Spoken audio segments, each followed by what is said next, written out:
নিজেকে সঁপে দাও, আত্মনিবেদন করো, ভরসা করো, বিশ্বাস করো, তবেই সে তোমার পাশে থাকবে, না হলে থাকবে না।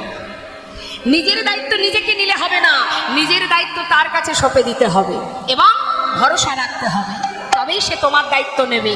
আর তুমি যদি তোমার দায়িত্ব নাও তাহলে তোমাকে কেউ রক্ষা করতে আসবে না।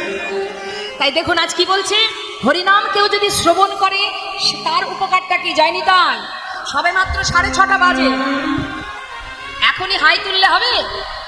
হ্যাঁ, এত ঘুম আসছে? শুনে নিন কি বলছে শাস্ত্রে। শ্রী গৌরাঙ্গের